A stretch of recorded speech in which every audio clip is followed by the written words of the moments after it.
Hey guys, it's Barry here with Get Slydewayz. We're ready to do another show tonight. We've got a really good one lined up, as you can see in the background. I can't tell which way to look. There we go. You can see what's going on in the background there. We've got the mighty DriftCarlo in the house, which means we have Justin and Jeff Napier in the house with us tonight, so we're going to have a good time with that. We're going to talk a little bit about how they got started into drifting. We'll talk about a little bit of the Pro-Am stuff, so we've got a really fun show for you tonight, so give everybody a second to get logged on. Anybody that wants to make a comment, wants to ask Jeff or Justin a question, feel free in the comments below. Just go ahead and start. Give us a like, give us a follow on the Slide Factory page. Check it out. We're fixing to get Slydewayz. So, Jeff and Justin, welcome. Glad you guys could come. Absolutely. So, everybody probably wants to know about the old DriftCarlo that doesn't know yet anyway. So, how did you guys, I guess first, Justin, how did you decide you wanted to go drifting? Because Dad here raced round track for a long time, right? Oh, man. Well, let's see here. I think starting out, I saw it at LS Fest very first. Then one of my best friends in college showed me Clarksville. And I took my cute little F-body Camaro out there. That was an automatic.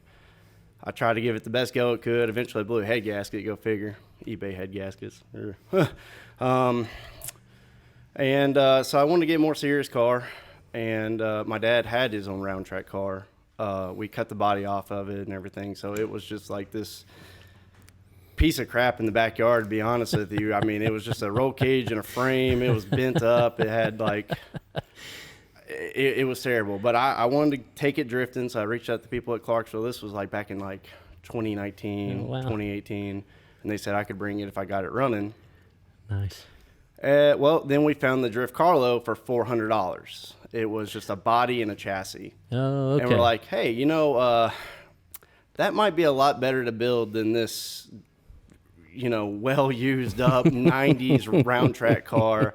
And so we went down to Madisonville, Kentucky. We bought it, and we spent 2 or 3 years building it. We cut the cage out of that old round track car and put it in that. That's why it looks like an old round track car, because essentially it is part of an old round track car, but it officially never took any laps on any round tracks. Okay. Well, parts of it did. Yeah, well, I mean, we've been on plenty of round tracks, but not driving like a round track car. We obviously were drifting. Not for the purpose of. Yeah. Right. But, I mean, even the way it's built is primarily from just experience in round track, with all my dad's years of experience with it. Yeah. I mean, I was just a little kid when he was on all that, so I mainly worked at the track or just watched him. So I didn't really know anything about how to build a car, really. So we were basing it off of his knowledge, and we didn't have any drift knowledge when we built it. So there was a lot of backtracking. So that's where Drift It Jeff comes in. Drift It Jeff raced Highland Rim. Anywhere else? What was your background? Round track, mainly Highland Rim. Ran one race at the fairgrounds, but didn't do very good. Yeah, I was in the 4-cylinder trucks then, but oh wow, mainly sportsman and at Highland Rim, and ran 98, 99 through 2001. Took a little bit of a break and then come back in 2005 with a sportsman and truck. Nice. And ran both of those. And that's crazy, going from truck to sportsman. Oh, I bet. Because you basically just about flat-footed all the way around the track in a sportsman. In sportsman or truck. In sportsman, you got to lift. Oh, you got to drive that thing. Oh, yeah, first lap. That's what I did. I ran sportsman cars up at Highland Rim a long time ago. That's kind of my background, too. Oh, yeah, coming out of the feature for the 4-cylinder truck, hop in the sportsman car and run off in there, buried it, about wrecked about half the field. Yep. Learned real quick. We were talking about some of the nights that we might have been there at the same time there a few days ago, and I just happened to think about something. Were you guys there the night that the open wheel modified went out of the track in turn one? Absolutely. I was getting ready to run the trucks in the 4-cylinder truck. No kidding. We were in the staging lane for qualifying, I think, if I remember right. Qualifying, maybe in practice, but either way, it was daylight. Yeah. And you guys were up on the ramp about to go out next, right? I was like literally 3 trucks ahead of where it landed. Oh, you were behind us. Yeah. I was in a street stock, and I was in front of that class, and it went right beside me down there and hit that ticket right booth. Beside the ticket booth, exactly. Yeah. That was a Landed in the crazy back of night. Roger Cunningham's truck. Yeah, I did. And it Right nosed bed into of nosed into a van or something and sat down on that truck. That was the craziest looking thing I've Yeah, ever right in seen. the bed of it. Yeah. Oh my gosh! And fuel went everywhere, and they were trying to get that driver out. Oh yeah. And somebody was wanting to flip a switch on it, and Yeah, I I hollered, think it "Don't was- touch nothing!" think that was Artie Gasoline Hall. everywhere. I think it was Artie Hall, if I remember right. Was the driver? I think that was who it was. Artie Hall was his Wow, name. wow. That was a crazy day. That was something I'll never forget because you heard the engine rev as he was coming out of 4 down the front straightaway, and it never quit revving. And I looked up and here come that car out of the Throttle track. That hung. was the craziest looking thing. Throttle Golly, hung, yeah. that open was modified. nuts. So you ran Highland Rim. So for how long? How many? Like, did you have moderate success? Off Did and you on win a for race or two? 15 About 15 years off Oh, and wow. on. And I've got some wins up there. Nice. Yeah, I've got a couple feature wins and some heat race wins, and then the last one, and he'll eat crow on this one. He was working as the official at the track, working the fuel pumps. Oh, nice. And they had one of those run what you brung or whatever, spectator race, So I entered the thing, and he's like saw that the car was way outgunned, and there was a Beamer in there that was really fast, twin turbo Beamer, and he was half lapping everybody else and everything. So he'd done gone back to the pits, and they were backing him up, so it was even at the end. Well, I come driving down the pits afterwards with the trophy. Nice. Shocker. Well, I give him a little bit of credit here because, first of all, this was in a 1997 Monte Carlo, which is front-wheel a drive. front-wheel drive Oh, car. yeah. Yeah. And this guy's over here, I'd say, here's where I give him his credit. He was in the pits. He was sitting there airing down his tires. And mainly just airing down the left side. So that way it had a little bit of... A little stagger. Yeah, a little bit of stagger going on in this run what you brung race. I give him credit for thinking about that in a street car. But Heck yeah. yeah. Experience is experience. You It got don't that matter right. what you're driving, is Oh, it? yeah. Absolutely. So you built your own cars and all of that, right? Sure did. Very cool. Oh, yeah. Yeah, I've pretty much always done it myself, Well, I can relate. That's right. So we take the old guts of a round track car, put it in what kind of is a round track car, and almost build a round track car, but we don't go round tracking. We go drifting with it. Yeah, that's right. We go drifting. We get Slydewayz. I remember. There you go. Nice plug, everybody. Yeah. Get Slydewayz. That's right. That's right. So I remember you guys called and were like, we're going to come to your clinic you're doing in, I guess it was the one in Sevierville. Yep. Smoky was. Stadium. That was my second ever event. So it cracks me up when we talk about that because you guys thought I was getting mean to you, and I kind of was at the very beginning. I kind of was hard on you right out of the gate, wasn't I? Yeah. You were. I mean, there was a couple of folks who just try and truly know where I'm at. They just knew better, They knew what a good drift car was, Yeah. and so they were like, for expedition and stuff like that, this car's okay. If you're just trying to have fun, this car's perfectly fine. But if you're trying to take this serious at all, then this might not be the car for you. Little did they know, right?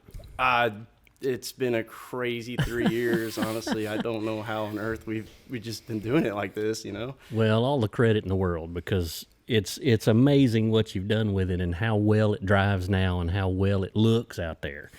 I remember you guys coming up and asking me, what do we need to do to this thing to make it a better drift car? And Get a I real told drift car. I told you to sell it and get a real drift car. I Oh, remember that. And I mean, it's been a long haul. It's funny. That question has never gone away. We Yeah. still ask, we're always chasing people faster than us. And we still ask them, Sure. what do we need to do? Well, how do we need to get faster? Right. So, I mean, we are still improving on this thing. I mean, Sure. we just put a bigger sway bar on. We've been just small modification after small modification to get this thing even better and better. Got better shock rates on the rear this time. Sure. Oh, yeah. Mm-hmm. Do you do a lot of air pressures and stuff for the rear? Because I know you're straight rear axle, so you can't really mess with the caster and camber like some of these guys do. Yeah. And the toe and whatnot in the rear. Yeah, it's funny. A lot of guys, when they say like they're gripped up, they're talking about, like if they're putting toe in or whatever. Gripped up for me is just putting a competition tire on. So, yeah, I mean, I've noticed that it just depends on the tire. Yeah. Every tire likes a little bit different Sure. pressure. The higher the tread wear, if I'm running a Kenda or a Valino, I can get away a little higher or a little lower. It just, it's all over the place. It really just depends. Go out there, feel it, and then Yeah. set accordingly. I got you. Now, I remember when you first launched this thing, it was on a small block running on alcohol. Yeah, it was. Yeah. So, like, tell us a little bit about that, because that's not drift car. Well, everybody knows I used to be an alcohol funny car at one time with his mom, and her dad. Wow. When you get alcohol in your blood, you got it. You're stuck with it. Well, I was looking on eBay one night, or maybe in Facebook Market. I don't know what it was. It was something, and found an alcohol carburetor, 750 alcohol double pumper, on there for like $125. Like, Nice. I can build carburetors. I can't go wrong with this one. And it come to find out, it was a 30-year-old BLP carburetor. And, we put it on there the first day out, the little gasket behind the power valve was sucked out of it, and it was just peeing fluid right into the engine. I mean, alcohol fuel. And it was hydrolocked even, it's so bad. Got that fixed and got it, and actually made it run. And then we sent it off to, I got talking to the guys at BLP, down in Orlando, Florida, and they actually still had the build sheet on the carburetor 30 years ago. 30 years old. Wow. 30 years. Wow. They still had the build sheet. They had me send them pictures of it, pictures of the meter and blocks and pictures of the bowls and this and that and the other. And they're like, dude, send it to us. We want to do this. So they ended up hooking us up on that and another carburetor too, the new black one, No kidding. Yeah, oh yeah. And, love it. Love that. So we're getting ready to go back to that on this. No kidding. With the LS, yeah. Okay. Oh, but still be LS based. Right. So We just bought the intake for it. Okay, to be able to put a carburetor on the LS motor. Right. Oh yeah. So you went 5.3 now. You got rid of the 5.7. small block, and you're 5.7. Yep. My little F-body Camaro, that blue that UB head gasket on, I took. So my dream when I started drifting was run LS Fest, and I just applied not thinking I'd get accepted because I didn't think I had the resume, and they accepted me. Well, at the same time, we lost another cam on the small block 350, which is their biggest problem. Right. Well, in my past time, I've been building this 5.7 to put back in my Camaro. Well, when you get accepted to LS Fest and you got a small block that You got an LS laying there. Yeah, that just hit the trash can. That LS looked really, really good in that car. I bet. And it went in that car very, very quickly. Yeah. It's been a awesome motor. I mean, it's nothing crazy. I mean, it's forged rod and piston. It's actually got 317 heads on it, which I think if Truck head. Yeah. Yeah. The Higher compression kind of thing. no, actually, it was lower compression Other way because around? it was supposed to have the Pro Charger on it, and it was supposed to go on a street vehicle. Oh, I so gotcha. I was trying to keep the pump fuel Yep. compression with the Pro Charger. It wasn't supposed to go in a race car, or I built Gotcha. it differently. But it's got a Gotcha. nice little valve train and everything like that, and it's been an amazing motor. I mean, I don't think I've had a single problem out of this. Easy Motor. now. Yeah, that's right. That's right. But yeah, I love it. I do miss the small block. I think the small block was more of a party, just a party engine. Just more power in general, quicker response. I'd say so on the Yeah, alcohol. yeah. My gosh. Oh yeah, absolutely. So once you put this LS on alcohol, it is going to be rowdy then, right? Yeah, let's hope so. rowdier. Yeah. Rowdier. Oh yeah. So what transmission's in it? What do you got behind it? Oh, I got a TKX 5-speed that I got from Eastside Motorsports. Okay. They were really officially my first sponsor. Nice. They found me on Facebook, and I was asking around for a transmission because we had a Saginaw 3-speed that would just tough transmission. I mean, very tough, but just Can't break very, very slow shifting. And I needed something faster. And Yeah. so Had I the was- old double late model sticks. Oh, the twins. Yeah. Okay. Yeah, that just was really hard, and it had really long gears, and the TKX definitely fit the bill. I heavily recommend it for basically anybody under 700 horsepower or so. You No know, kidding. I mean, I reached out to Eastside, said, "Hey, I'm gonna make I'm rebuilding the small block for the E46 wagon. That's gonna be my comp car." And asked them, I was like, "Hey, is this TKX gonna hold up to this wagon?" They're like, "Yeah, try to break it. No you know? problem. Try to break it. They told you to try to break it. I like that. Well, I mean, if you I like break the something like confidence, that, if you break something like that, you get to learn. You Yeah, know? that's right. So Yeah. it'd be a good experience. The problem we kept having with the small block was the cam and lifter setup. Flat tapping does not work good for drifting. Oh, Because I mean, like round track, you're Yeah. you're up and down, whereas drifting, you're just bam, Just bam, bam, bam, pegging bam it. on the throttle. Yeah, just pegging it. Just keeping it wide open. And they quit spinning and they just grind them up. Oh, really? So now we got a full new roller cam and roller lifters, everything's roller in it now. So hopefully that'll help the reliability of that engine. Cool. So when are you going to go back to that in this? You're going to put this motor in the BMW? So the BMW is being built as if an LS is going to be in there eventually. But I'll probably go with a bigger and badder LS for that, just in general. I mean, this is going to be basically my LS Fest car because, I mean, yeah, the E46 is going to be a lot faster and you know, it's going to be a way better comp car. But let's be fair. If you go to LS Fest, everybody wants to see the Monte Carlo. Yeah, absolutely. You know, so I'm going to just basically say that's going to be my LS Fest, my Expedition car, whenever the E46 comes out. And also, I mean, Drifted Jeff here is primarily going to drive it so I could door him in my E46. I love that. You've been driving a lot lately. I've been seeing you've been getting Working better. on it. I Working like on it. You were taking some laps at the Super Speedway this last time. Yeah, I turned a couple and it spun out in front of Hurst and Osole, you know. That's sorry part. That's okay.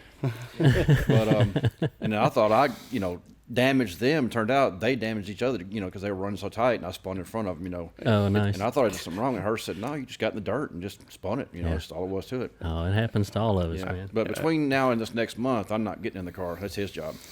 Yeah. Okay. Because of Pro-Am. Yeah. Oh, right. So you guys just ran the Pro-Am, right? That was this past weekend up in Bristol, right? Correct. Yeah. So Correct. you went up there and were able to pass tech. Yes, that was oh my gosh, that was a story on its own. So I didn't even know I was running Pro-Am until the Tuesday of, and basically we had to be kind of in the city of Bristol by Thursday because tech started at 6 on Friday. So here we are. We ordered a fire suppression kit from Full Throttle, and because it was hazardous, it had a 1-day delay. Nice. Yeah, it was supposed to be there on time. Everything would have been fine. So fortunately, we found another local parts retailer. We got one from them. They just had it on hand. Kind of wish I knew that. I would have probably had a couple more days. But so yeah, we're riding up to Bristol. We don't have a fire suppression system, which is really the only thing that we just didn't have to pass tech. They did tell us that they want to see better taillights on it next time. Understandable. Just that little light bar wasn't enough. We need some actual good-looking taillights on it. Gotcha. No problem. But, yeah, so we spent the morning of Friday literally trying to install a fire suppression system into the car. And we got it done. And then we had one other problem with the taillights, ironically. The fuse holder was, loose. And we passed tech 5 minutes after practice. Actually, we may have gotten the judge a little in trouble for being late to the stand, but nice. he was like, he's like, okay, you got that fixed. Cool. Here you go, man. Nice. Good luck. Good that they're working with you, though. That's a good group over there in East Tennessee. Yeah, it was cool. close. Yeah. It was nerve-wrackingly close. Because you weren't qualifying. The way he's got he's going by the new rules, right? You weren't actually qualifying. You were having to practice to seed yourself in the bracket, right? Mm-hmm. Isn't that how that worked? Something. I guess it's they average your scores out, whatever, and so the judges are watching practice and kind of scoring you. Mm-hmm. I guess it's in the back of their minds or something, and then they're going to seed you like that. Mm-hmm. I'm interested to see how that translates to Formula D and how they really do that. After being there and doing it, I like it. Yeah, I think I liked it. The speed to show up. Mm-hmm. Give you more track time, right? Absolutely. Instead of sitting there and watching everybody make single runs all day. Mm-hmm. Yeah, and I think it kind of takes a little bit of the pressure off. It takes a little bit of pressure of qualifying off because now you're averaging your whole session versus... I see what you're saying. Yeah, so your whole positioning in the bracket doesn't depend on 2 runs. Right. It's spread out over a couple hours worth of practice. So that makes sense. It'd take a little pressure off. Yeah, I'll tell you, I guess they're scoring each run and then average everything together. Okay. That's what I understood it to be. Yeah, that makes sense. I mean, that sounds like it's a good deal. I'm sure when Louis gets on here, he can explain it a whole lot better and exactly what the criteria was. But Yeah, I liked it mainly because like LS Fest last year, I stopped drifting 20 feet before the finish line and DQ'd myself. Oh, dang. Yeah, I mean, that's okay. We live and learn. And Yeah. honestly, I wasn't ready for LS Fest, but this year I'm coming in hot. I'm I going to be love looking great for LS Fest this year. I love it. I love it. I'm going to be there just to watch. I don't have a cage in any of my cars anymore, so I just go to play. So I'll be there to watch. That'll be fun. I like that. Yeah, it's kind of ironic the way we end up in Pro-Am, because we were going anyway to help Wes and just do the grassroots thing afterwards, you know. You know, he told me that he was so. If y'all didn't know, we redid his rap right before he left, and while he was there talking about it, your name came up, and he was talking about how you've been helping him with tires and how smart you are with tires, and telling him things that he would have never even thought to ask about his tires and stuff. And that's I guess that's kind of the round track world sneaking in a little bit, isn't it? We were in Checking ARCA for tire a while. temperatures and all that stuff. Yeah. Yeah. Oh, yeah. So, and then he was like, well, I lost my tire guide. I'm like, what do you mean? He goes, Justin's going to compete. I said, what? I feel so bad for Wes because I basically went from like his best friend to his competitor.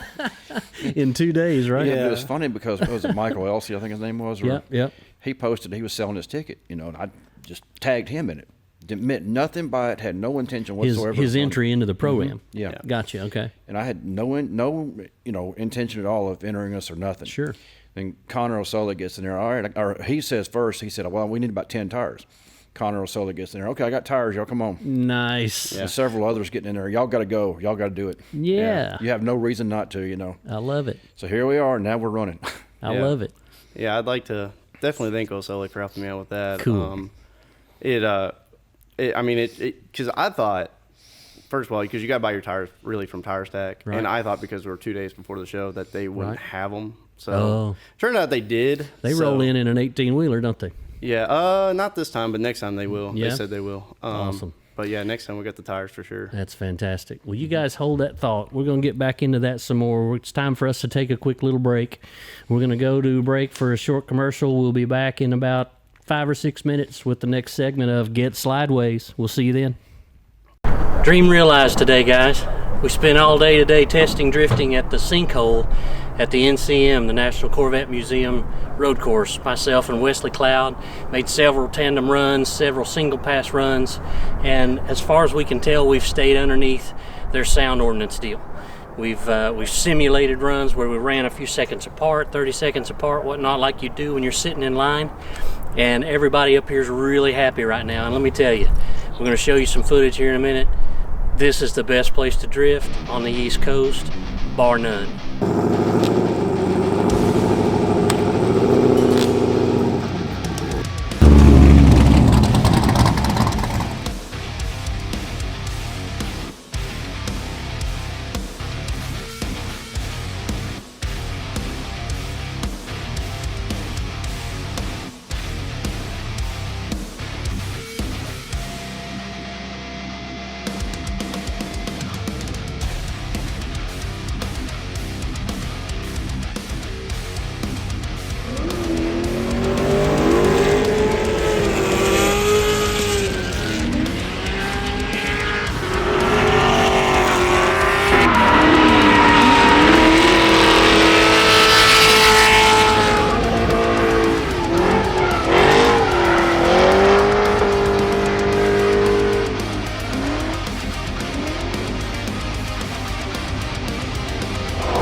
an event up here, be ready because you're going to get signed up quick. It's going to sell out because there's nothing like it. Coming down that hill, car gets light, grips back up, coming back up that hill, there's no other feeling like it anywhere in the world. It's crazy how good it feels up here. Stay tuned, we're going to get right back with you.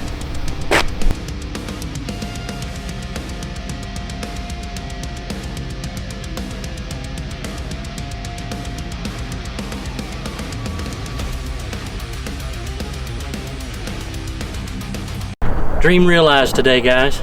We spent all day today testing drifting at the sinkhole at the NCM, the National Corvette Museum road course. Myself and Wesley Cloud made several tandem runs, several single pass runs, and as far as we can tell, we've stayed underneath their sound ordinance deal. We've simulated runs where we ran a few seconds apart, 30 seconds apart, whatnot, like you do when you're sitting in line, and everybody up here is really happy right now. And let me tell you, we're going to show you some footage here in a minute. This is the best place to drift on the East Coast, bar none.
We do an event up here, be ready because you're going to get signed up quick.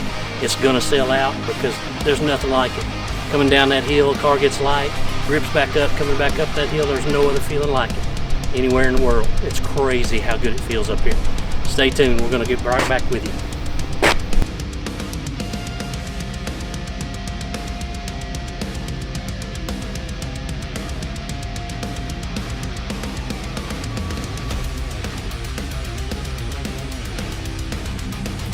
Dream realized today, guys.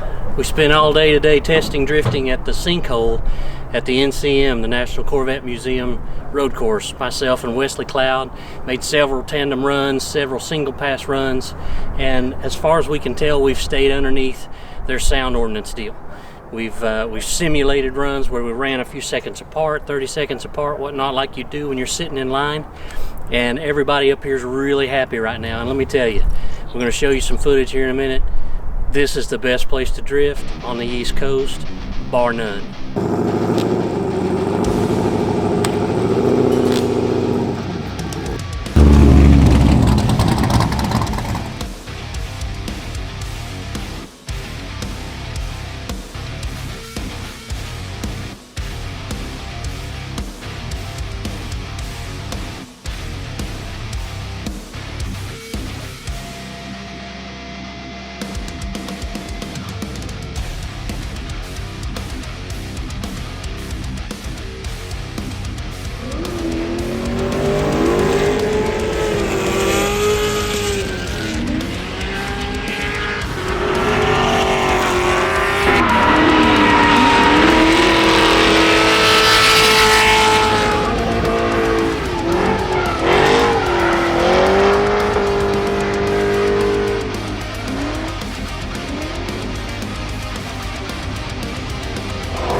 Hey guys, we're back. Get Slydewayz with Barry Clapp. We're here with Mr. Justin and Mr. Drifted Jeff in the house. We've got the DriftCarlo in the background, posted up here, looking nice and pretty. We're about to maybe change the look up of the old DriftCarlo, right? Yeah. I guess I could let the cat out of the bag a little bit. Well, not unless you just want to. I think everybody kind of saw it coming. I told a couple people, but I think I'm gonna go back black a little bit. Okay. Not go completely back to the black. I've had a lot of people just tell me since I've gotten the wrap, I miss that menacing black car. And so we're having a couple parts of the car redone. We got a new cow induction hood actually. Nice. So we're gonna peel back some of that NASCAR and go back to the black. I like it. So she's got a battle scar or two, I notice. You did a great repair on the fender, like your spray bomb deal. You can't even tell where the wrap starts and the spray paint starts. That's fantastic. Were you rubbing right here? Is that what the problem was? What's going on? Yeah, we just didn't pull it out enough, and then a little bit of battle damage on the rear quarter, Hurst, and then driver's door. Yeah, that was funny. Yeah, I heard you got a couple of signatures from Mr. Hurst there. That's fantastic. The quarter panel was funny because I was coming back from watching them run, and I think they got their run done before I even made it up there, and I got delayed talking to somebody, whatever happened, and when I came back, I came kind of cutting around the corner of the garages there, saw it, and I heard people say, "Oh, there he is."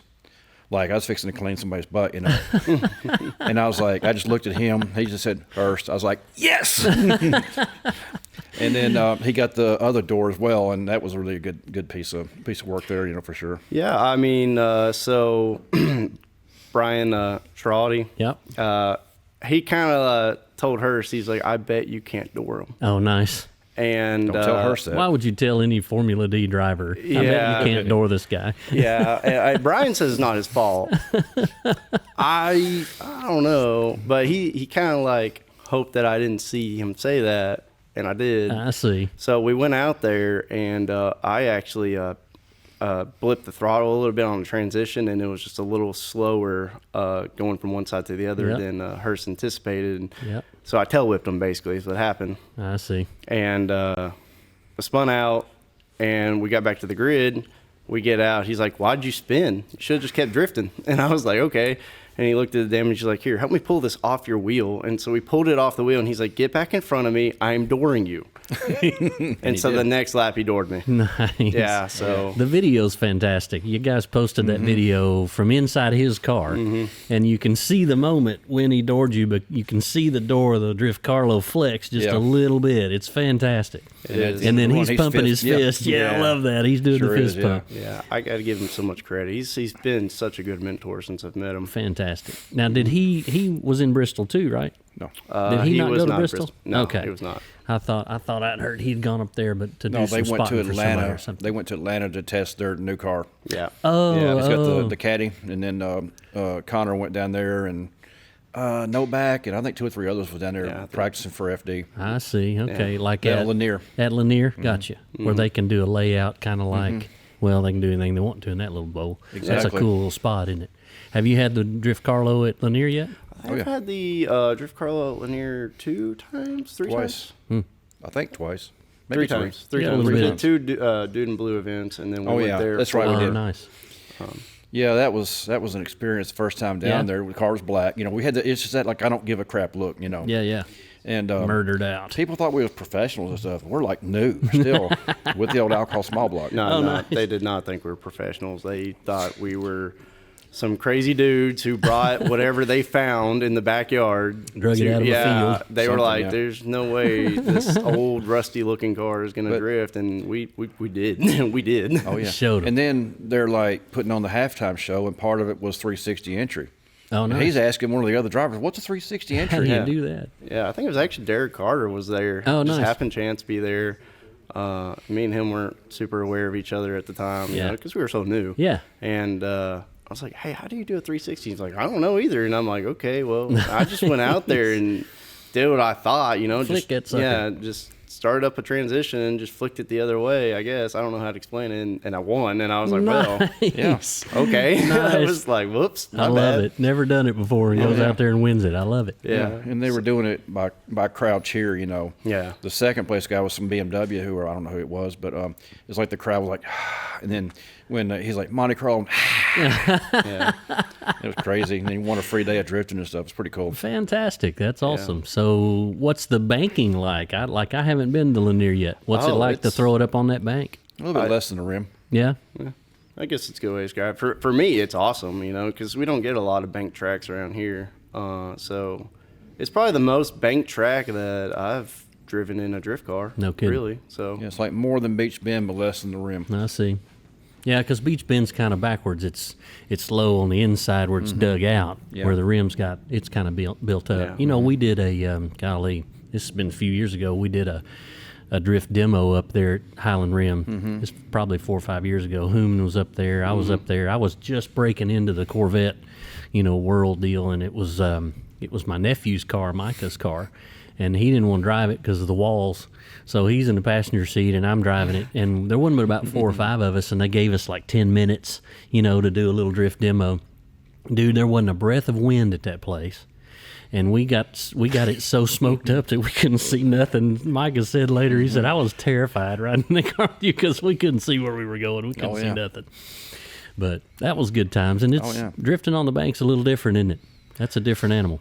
it's a lot of fun because I feel like you could kind of get away with more. Yeah. You can go out there and go in a little hotter than you would you really should and get away with it. Well, the thing about like the rim, I guess any round track is if you race round track at the rim, you've drifted at some point in time. Yeah, no kidding.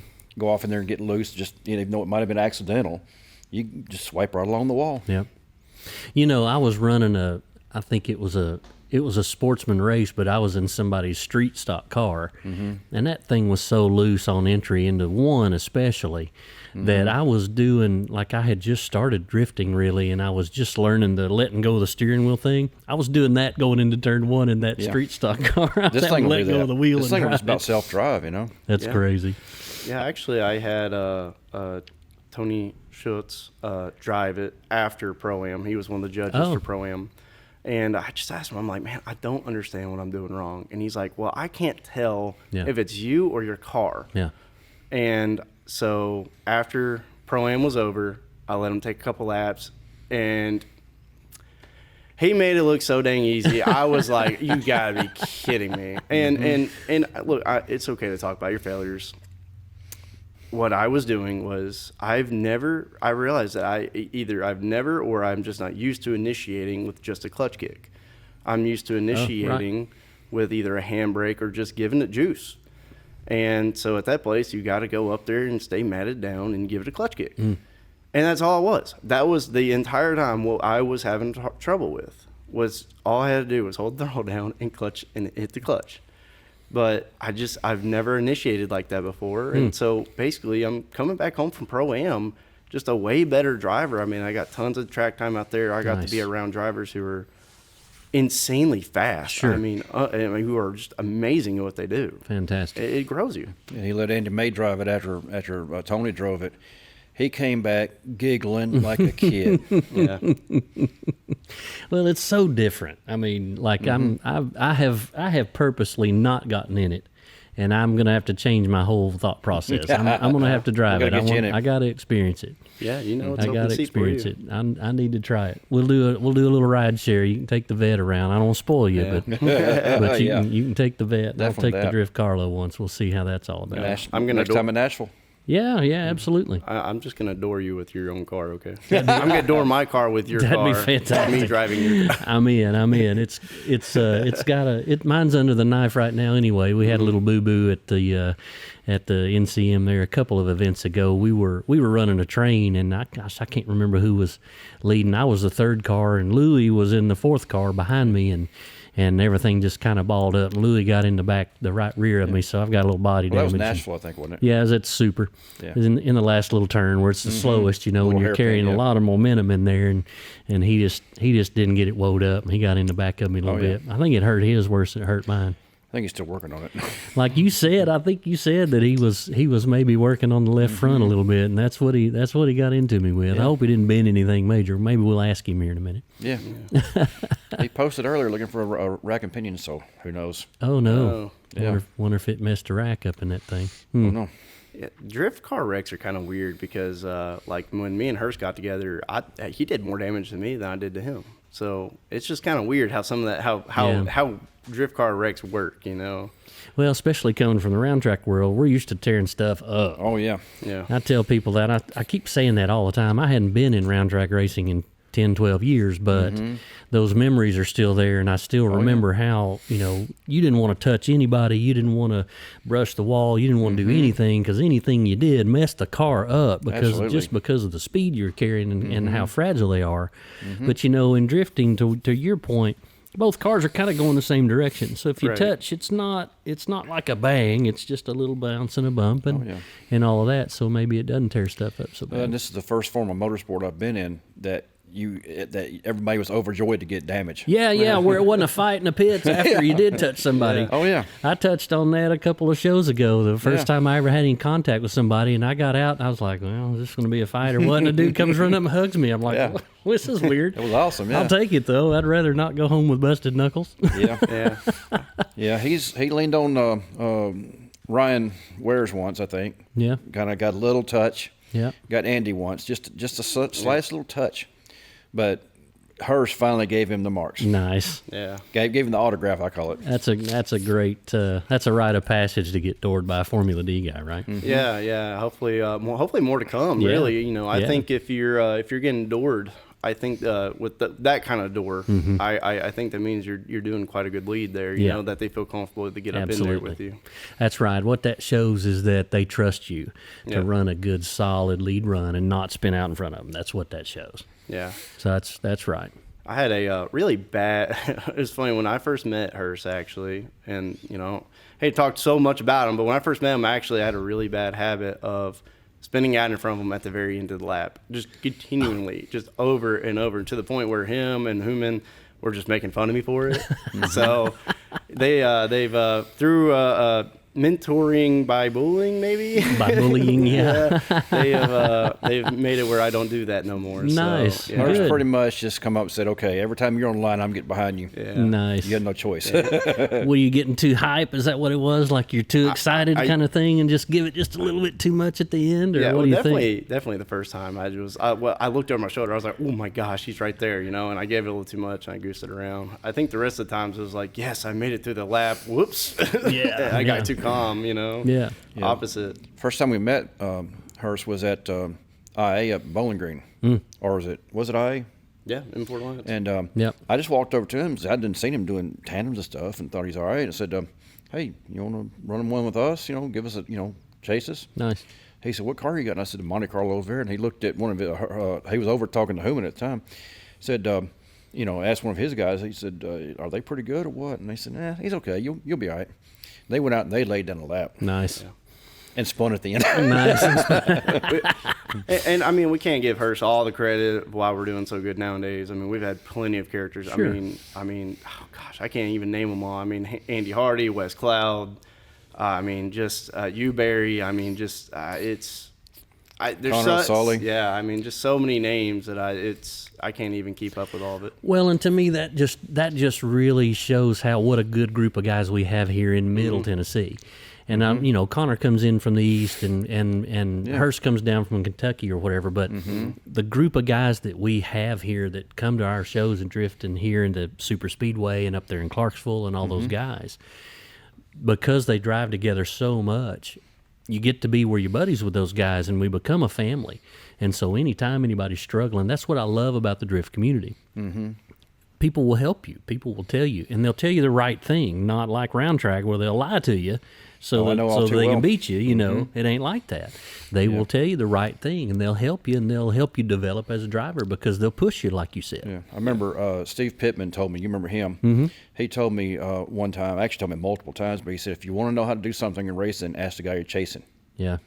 But in round track racing, They may give you a little bit, but they ain't gonna. They'll lie to you. Yeah, they ain't gonna get you. But in drifting, that's really very true. Yeah, absolutely. I do find it fun though to there's multiple opinions. Mainly it comes to brands. I mean, you got your guys who like their FDF, and you got guys who like WiseFab or SR. Oh, right. You know, you're gonna get multiple of the same answer. Well, you should run X angle kit. Sure. At the end of the day, they're recommending you run an angle kit. Yeah. You know, so I think some of that stuff you kind of have to like make your own decisions with. But the answer is still the same. Run an angle kit. Yeah, of some kind. Home Depot makes a really good angle kit. Do they? Yeah. Is that what's on the DriftCarlo? Yeah. Homemade action? Oh, yeah. I remember when you guys brought that thing to that clinic and we raised the hood, and I was like, well, we're going to have to do something to get some turn angle on this thing. Yeah. So what did you guys actually end up doing? You lengthened the lowers, I guess you had to do that. Well, lengthen the upper and lower evenly because the geometry of these cars work really good for round track and handling. Yeah.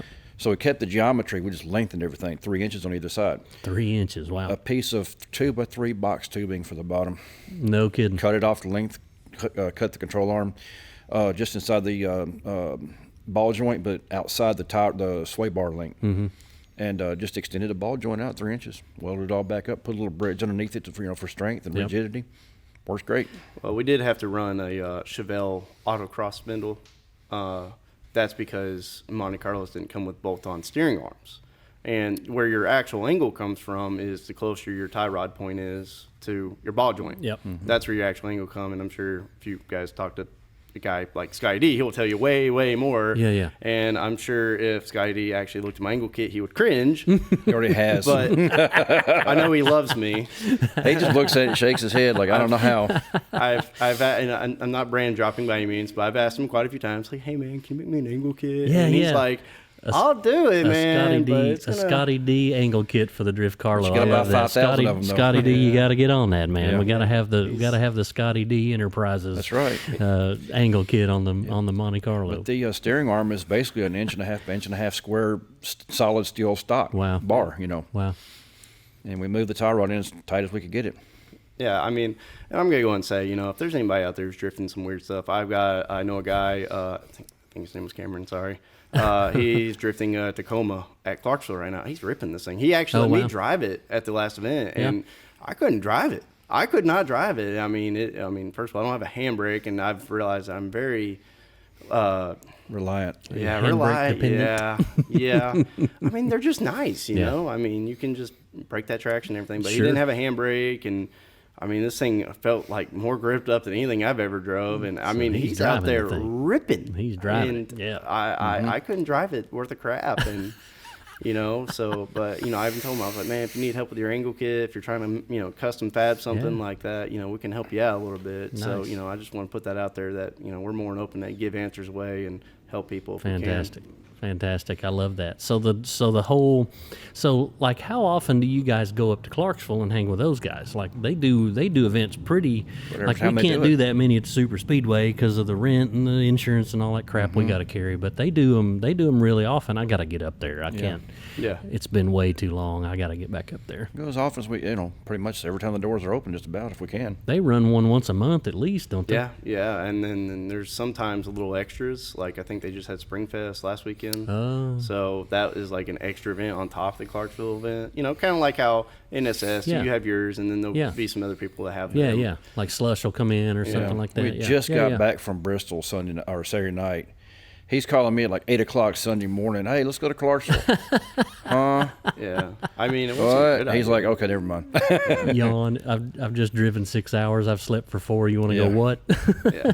I mean, I don't know if I can say this, but I think at Pro-Am, I probably turned more laps than any other driver because we had the 2-hour practice, and you could not pull me out of that car. I went the entire 2 hours on one pair of tires, and I went into my battle. Because it was wet. Yeah, it rained the night before. Okay. Oh, I wish it had that kind of tire wear. Would that not be amazing? Yeah. Yeah, I was just talking to Wesley about his whole weekend experience. He swung by the shop today, and he was talking about 30 tires he went through in the 2-day weekend. Yeah, but now during the rain, he went on the same set like we did. Yeah. Yep. Yeah.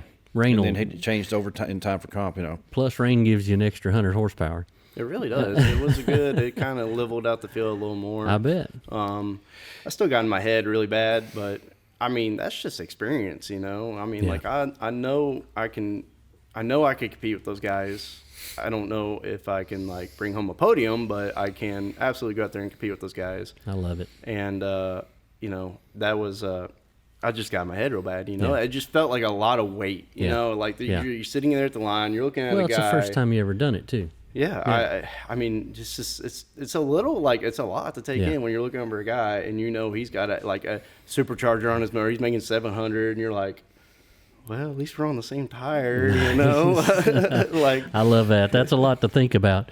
Guys, we're going to take another break. This segment 2 is already over. It goes quick. I'm talking to these guys, a lot of information, a lot of fun stuff to talk about, and we got more to come. Stay with us.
Hey guys, we're back. Get Slydewayz with Barry Clapp. We've got Mr. Justin Napier in the house, and now we have a special guest. On the phone with us is Mr. Louis Garza from East Tennessee Drift. What's up, Mr. Louis? Hey, buddy, how you been? Oh, dude, it's been great. We've had a great time. So we've got a little tribute to you here in the in the studio. Since we couldn't have you in person, we've brought in the next best thing. So like, tell us a little bit about how your pro-am is, and let's let everybody get a good look at you. Yeah, so I think we are kicking off our, let's see, 1, 2, 3, 4. I guess our fifth pro-am season, our fifth Formula Drift pro-am season here in East Tennessee, all rounds here in East Tennessee. We've kind of I've kind of tried to throw some other venues in the mix and just really just try to give the drivers the best experiences possible. And last year we went up to Chris Knapp's spot up at Englishtown, and we went down to Lanier, where Caffeine and Octane host their events there, the Circle Track, and so this year we're keeping it here at home at Bristol Motor Speedway. Nice. That's fantastic. So I want to tell everybody out there, in case they don't know. So years ago, I was running Tennessee Drift. You called up, wanted to do an East Tennessee Drift thing. We kind of got together a little bit. We found out that you and I actually have a lot in common, not just drifting. Yeah. Man, a few words, folks. I know, totally. I know. I've got to not watch the live feed because it's like off, and so I was waiting for you to keep talking. Don't watch it. That's right. We're both in a drifting. We both love to wrap vehicles, and so I got a kick out of that. I'm like, man, that's gonna be a thing, and so that definitely sparked a really good relationship. And here we are, 10, 12 years later, and still kicking. Yeah. So man, it's been great. But it has been. I mean, because being able to lean on somebody's shoulder who knows what you're going through, and for the road to go both ways, I think that's been pretty awesome for our relationship for sure. Well, and we don't ever talk about it with anybody. We call each other every 2 or 3 months just to see what's going on and to see if we can help each other. You call me, I call you. Hey, we've got this little thing going. What can we do? What should we do here? And it's really been strong. And it was even great when we had the West Tennessee guys, the traction optional guys, in with it. So explaining some of the stuff that we've developed in the past, putting together, a pro-am, prep series, early on, and I think it was 2014 or so. So it was East 10 and Tennessee Drift and traction optional coming together and putting together a statewide series. That was pretty neat. And then we kind of like, it sounds horrible, but I guess we kind of drained the driver pool for a while because everybody graduated, went to Pro-Am, and then we just never really saw any drivers get back into, that level of curiosity of, hey, do I think I want to do this? And so it kind of died out a little bit, but, if the sport had maybe just a little bit of a lull, I'd say that was probably the time. And then, we hit the road, and I think you kind of stepped back for a little bit. And, I helped, I take over for you for a little bit there in Middle Tennessee. And then we just kind of like, you saw the sport, grow around the region in general.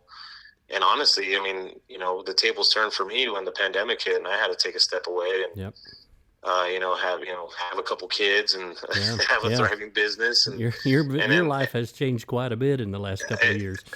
It really has, and to see the sport in general just, flourish and grow in those 2 years has been amazing.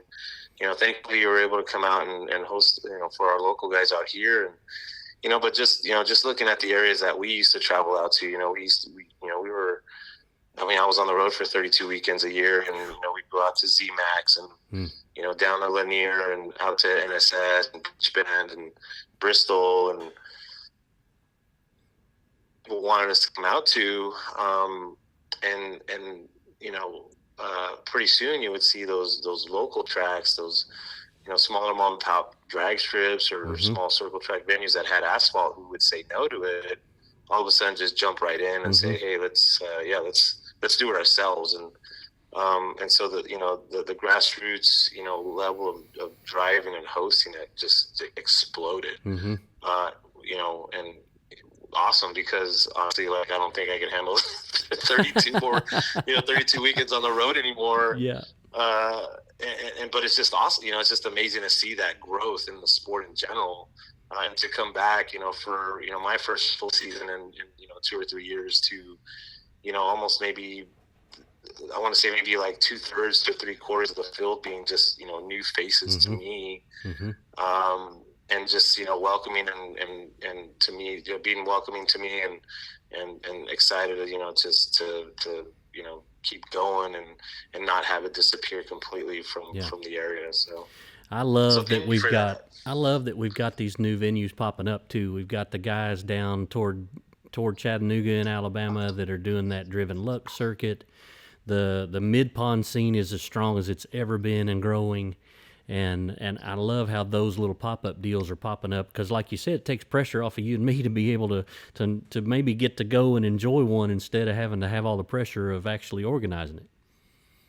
Yeah, no, I've been fortunate in growing up. I had, a lot of, role models who were in leadership positions. So, when I first said, hey, I never said I want to do this just to host it. It just kind of started off as, if I can put this together because I want to drive, I want to learn, and it'd be, self-sufficient and we can manage it safely. Then we'll do it. And it was never just to say, hey, we're going to open up to spectators. This is our plan. We're going to brand and we're going to merchandise. That was never the plan. The plan was, let's drive. We need someone to drive. Back in those days, Turner Field had, gotten taken away from the Atlanta boys. Yeah, I remember that. And NSS had just shut down maybe a year before. Yeah. And then Charlotte just seemed kind of a little far off for me. I was probably maybe only 8 years into living in East Tennessee, me being a Southern California boy, but now I think I'm more of a Knoxvillian than I am that now. Yeah. But, it just wasn't around. So, thankfully I had, event management experience. I had been, had already dabbled in motorsports, a little bit. And I had a really good network out here in East Tennessee to be able to, host our first event and actually, find a group of guys, most of them younger than me, who were, wanting to drive and wanting to learn, get them off the streets and do it in a safe venue. So, so it's come up, a long way for this area being an area that had no drift community, no local track, to where we're at now. I was glad when you came along, man, because I had a couple of guys from over that way back years ago say, man, it'd be cool if you could come toward East Tennessee and do an event or two. And I was so new to event hosting and all that stuff that I was like, golly, drive 3 hours and do one? I don't know about all that. That's a lot of logistics. And it was like right when we were thinking about it, you pop up, and I'm like, oh, sweet, this will be perfect. We'll let this guy do it, I won't have to fool with it. But it just worked out great for the whole East Tennessee community, and even on further east into the Carolinas, like you said. Yeah, no, it was neat to just see drivers, from, outside of Knoxville, just blown away. Like, oh wow, a couple guys from Atlanta, you get some guys from North Carolina, of course, Nashville, and then learning that there was more out there.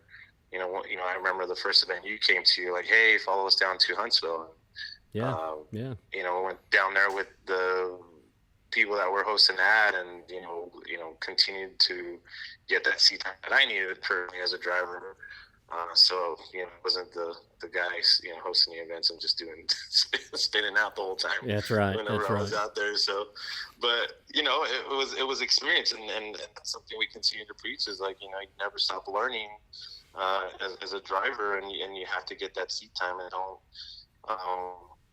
just don't, restrict yourself just to one venue. And, but again, if that's all you have, and those are the means that, you have, then take advantage of it. There's nothing wrong with not being able to travel. And if that's your only, avenue of getting that seat time, that's fine. Yep. But if you can't afford to travel and get out there, then, take advantage of that as well. And just kind of spread your wings that's great advice. And learn. That's great advice. Go and drive somewhere, even if you can't travel 2 hours and go to every little event. If you don't have the money to go somewhere every other weekend, go and drift when you can and get the seat time that you can get. That's great advice. Yep. So tell me about how the Pro-Am went. You had your first Pro-Am of the year this past year. You had 2 events in one weekend, back to back. How's that for being nice and stressed out and all that good stuff? Oh my God. So, in retrospect, we're just like, I'm like, driving home, Mo and, my right-hand man there who runs the start line. And I'm just like, dude, we had 3 events in 2 days. and he's like, what do you mean? I was like, we had round 1 on Friday, we had round 2 on Saturday, and then we had our fun runs. We had our, local drivers event. We had our grassroots event. We, and so it was super. I mean, it was stupid rowdy. Like, round one, I would say maybe we have, again, just kind of maybe like half, if not a little bit more than half, the field of newer drivers that we hadn't seen come out. And the rest familiar faces. Some guys came from as far out as Utah, and down from Maryland, and no kidding, the Carolinas, wow. and Utah. Yeah, I mean, it was just like, hey, my wife's from there, go Utes. No kidding, holy cow, that's crazy. That's wild. You got thrown off guard, but I mean, these guys came out,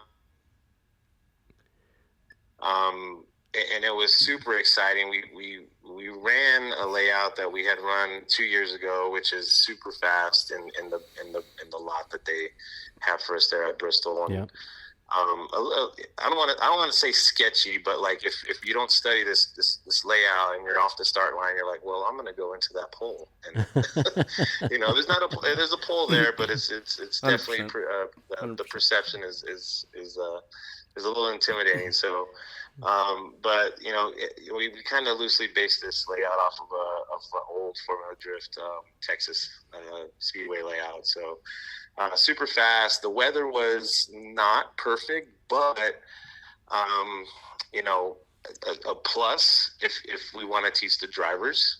A con if it's like I'm worried about my guys working the track and want to be standing out there all day long and not so great weather. Yeah.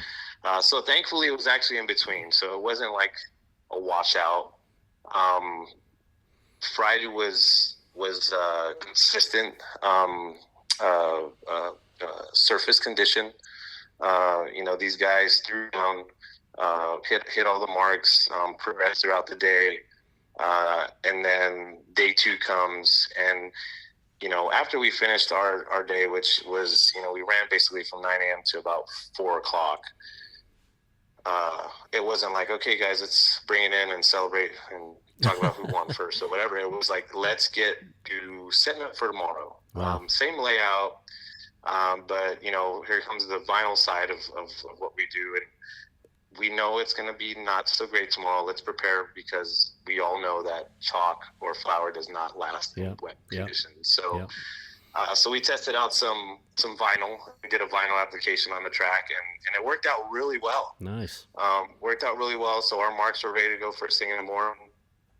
And, we told the drivers, hey, guess what? We're going to give you the same layout, but we're going to push the start line back. So that gave them a faster entry. And really just, things got mixed up. Things got changed up on the bracket. And some guys, wore into their car pretty well on round one. And so, their car wasn't 100% for round two. And it was fun to watch. And, so we, as a series, I am big on, really, really prepping these guys and making sure they are well-rounded if they want to enter, the Formula Drift Pro Spec level. Gotcha. But on the other, the flip side to that coin is, if you don't want to go to that level, that is fine. There's nothing wrong with that. Mm-hmm. But, if you are, excited about just Pro-Am and that's what you love to do, come on in. That's fine too. Yeah. But if you are the person who wants that license, you better be well and ready, for what I'm going to throw at you, for how I'm going to prepare you, for how I'm going to coach you, not just as a driver in the car, but as a leader for your team, as a person who can conduct themselves in a professional manner, and as a person who knows how to brand themselves. Nice. Knows how to follow the rules. Nice. Yeah. Nice. And knows, safety on and off the track. Yeah. In the pits, etc. So, we don't want to be that series that gets called out. But one of my favorite people that, operates in Formula Drift there in the paddock area, nobody wants to get yelled at by him. and I don't want to get a phone call like, what the hell are you teaching these guys? Yeah, right. Who are you sending up here to us? Yeah. Right. I want them to stand out in a good way. Yeah. And I want to be proud that they've come out of our series. And I can be. You know, we've had, you know, Cole Richards, Rookie of the Year last year. Wow. Came out of our series. Nice. Dimitri Bruschi. Yep. You know, Pro Spec champion for 2 years in a row. Yep. You know, and, you know, Trevor Root, you know, super awesome driver. You know, he was our points leader last year. Connor O'Sullivan. Yep. You know, rowdy driver. Yep. Super great attitude and super professional. So, yep. You know, we want to be proud of these guys that come out of our series. And we want to make sure that they're ready. This year in 2024, we've got last year's license winner, Adam Heischman, and super consistent driver coming out with I'm pretty sure it's an LS powered Mustang. You know, what's that? I'm like, so I hate to say it, but sometimes cars are like music for me. I don't know the name of the band or the name of the song, but I'll tell you what it is. But, you know, it's like that late model, late 90s. Oh, right. body, Like with the SN 95 or 97. I don't know them either. Something like that. I don't know them either. But, you know, no pressure to him, but I am like, you know, super excited to see him out there and see if he can lay down that consistent line. That's cool. And really just kind of, you know, shine above the rest out there this year. So good luck to him. Nice. I love his, like, if you don't follow him on YouTube, his videos crack me up. Nice. It's like a mix of Mr. Rogers and, like, you know, I don't know, like those mid 90s, like, you know, whatever Speed Channel, you know, DIY shows. It's hilarious. So, nice. Check them out. But yeah, so, you know, it's super exciting this year, and then throw in the mix that FD changed their qualifying. Yeah, you know, rules.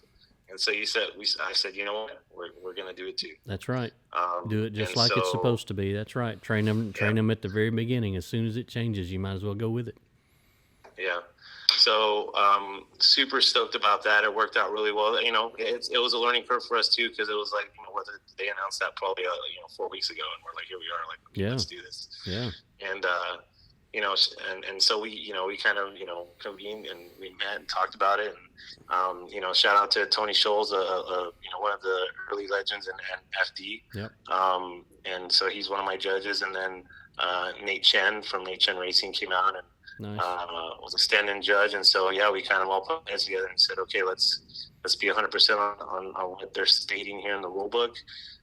You know, we got the blessing from Mr. Ryan Sage on, like, you know, if you guys can, you know, capture these points that we've highlighted here in the rule book, and you're confident that you could do it, then do it. Fantastic. And we did. And so, you know, everybody left it was super excited. You know, unfortunately with competition, you're only going to have one winner. Yep. At each round.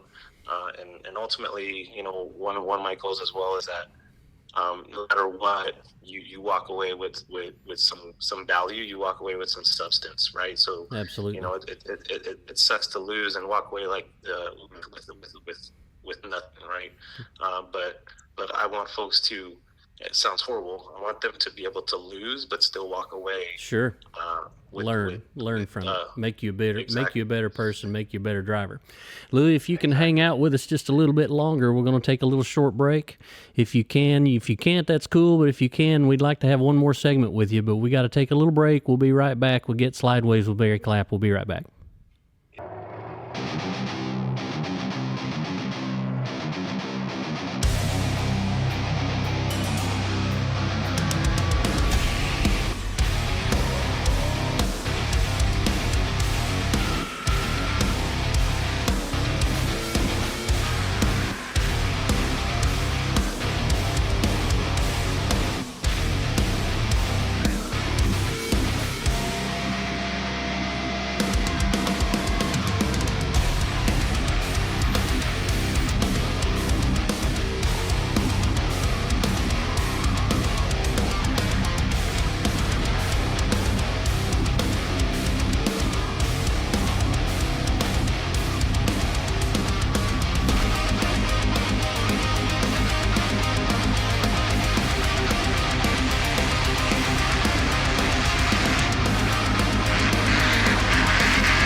Hey guys, we're back on Get Slydewayz with Barry Clapp. We've got Mr. Justin Napier in the house.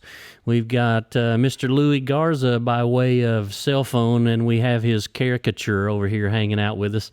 You know, Justin, I've kind of been laughing at myself because I've been looking at this caricature while Louis is talking, and like I'm nodding and I'm shaking my head at him like it's a real person sitting over there, and I can't get used to it. Louis, you ought to see us, man. We're really funny here. You got the nose is spot on. I mean, and everything else too. It's just most of the time people get distracted by the nose. And yeah, I mean, whoever did you draw that? Because no, I cannot take credit for that. So check it out. I know you probably in your like graphics or whatnot, you probably don't cheat like I do, but sometimes I have to use Fiverr.com, right? And Fiverr.com is this website where you can go on and you can pay somebody little or nothing to draw all kinds of different cool stuff. Well, I got on there and I looked for a caricaturist, and this guy popped up. This dude's in the Ukraine, man, that drew you. So, oh my God! So you are world famous. You were drawn in the Ukraine. So I just can't get over how good this thing looks. Man. He did a phenomenal job. I hope my face pops up at like Drift Masters or something. That'd be sick. I tell you what, I'm gonna send this to East Tennessee when these boys come back down there to run your second round of Pro-Am next year. I'm gonna send it to you so you can put it in your shop. My wife would be grateful. I'm in, man. Now you can't hang this in the bedroom. Now you gotta put it in the shop. You can't be hanging it in the bedroom. You tell her I said that.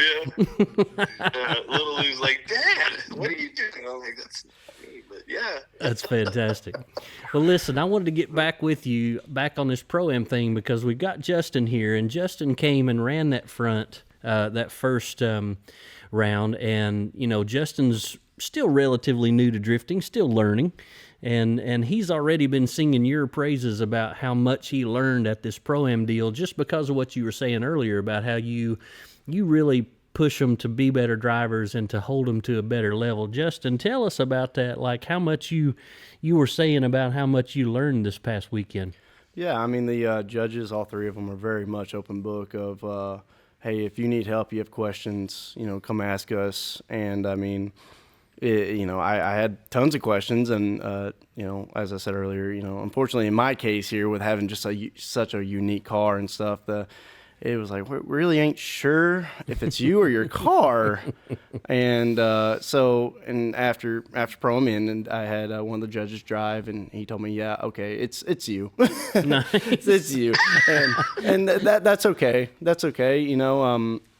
It's the experience of Pro-Am, just being around those other cars, and when you're sitting in a driver's meeting, it's like, little things that you pick up on. Like for round one, all the drivers were a little sluggish getting in their cars, getting to the line, and where next day in driver's meeting, if you're not ready, we're going to give you a 0, and this is exactly how Pro Spec does it. Nice. We're doing it exactly as those guys do it. Nice. And it's just things like that just really make you grow as a driver and, look at the big picture and not just like, oh, I've got this one battle here. And, just even the brackets, the way you go, well, if I win against this, now I got to go against this other heavy hitter. I mean, and everybody there is so good. I mean, I would say, I don't know what the statistics are, but you're probably looking at the top 10% of America drifters being at Pro-Am.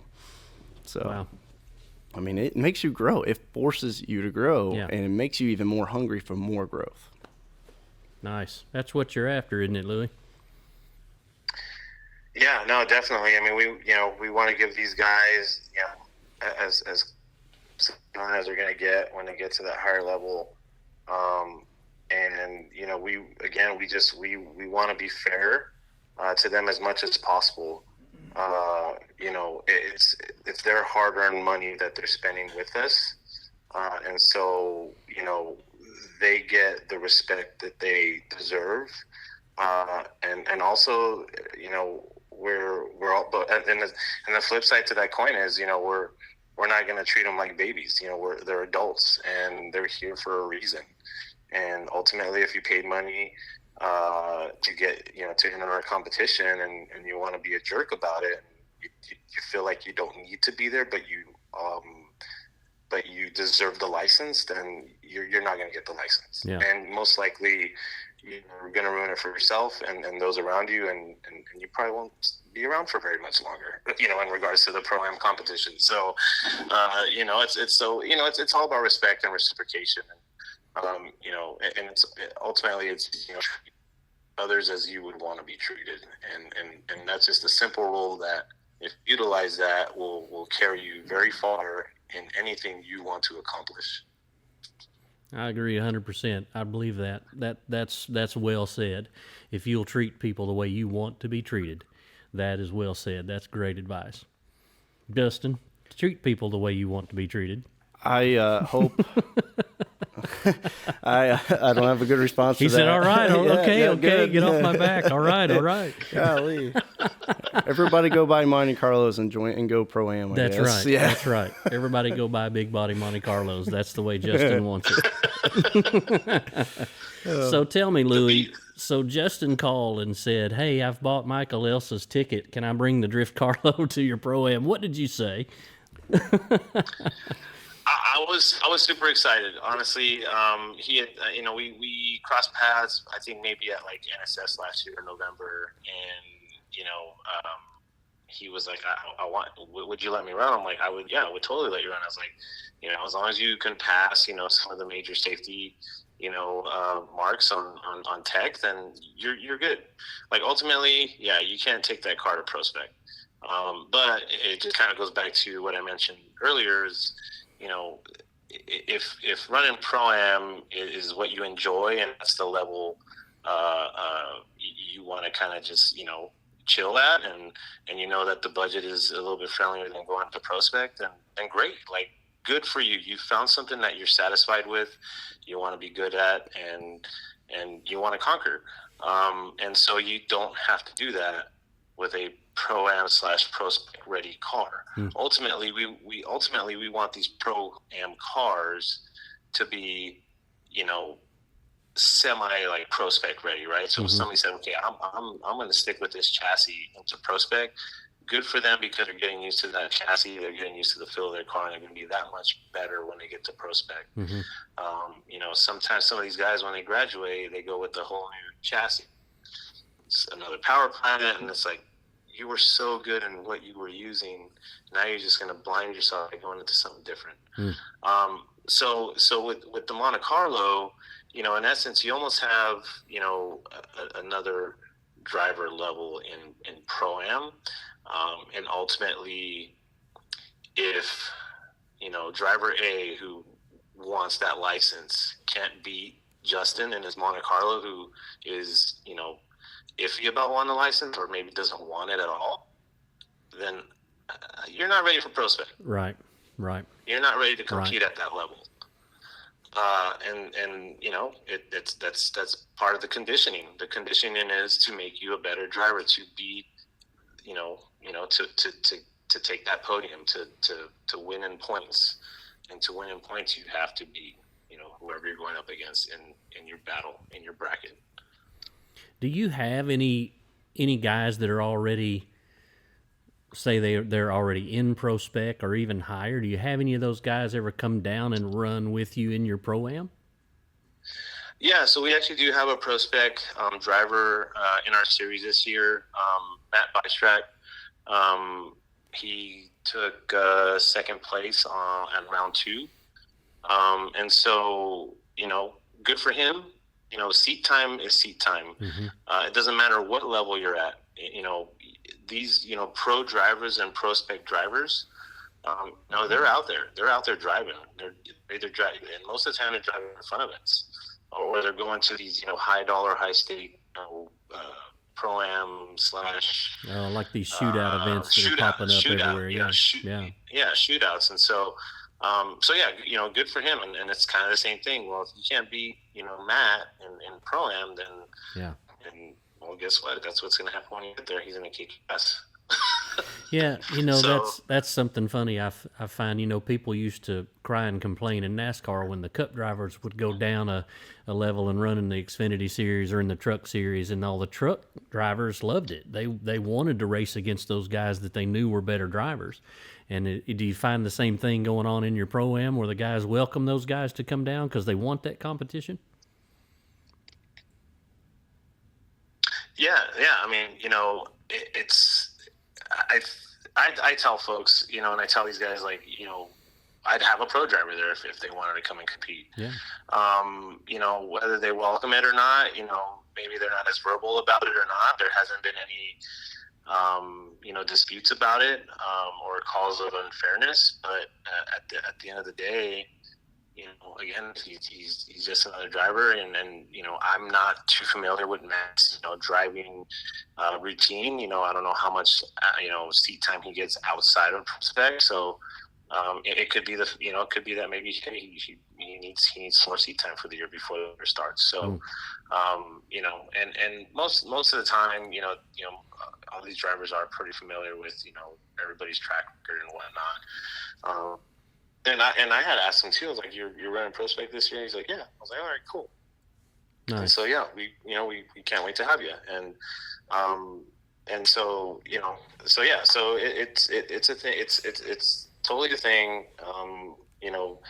You can't be surprised if it happens in the future in future seasons. It can. And again, we're open to it. Yeah. It's almost kind of like a final boss. Yeah. It's like, okay, you're gonna be the Absolutely. final boss. Absolutely. Maybe next year I'll be the final boss. I don't know. Right.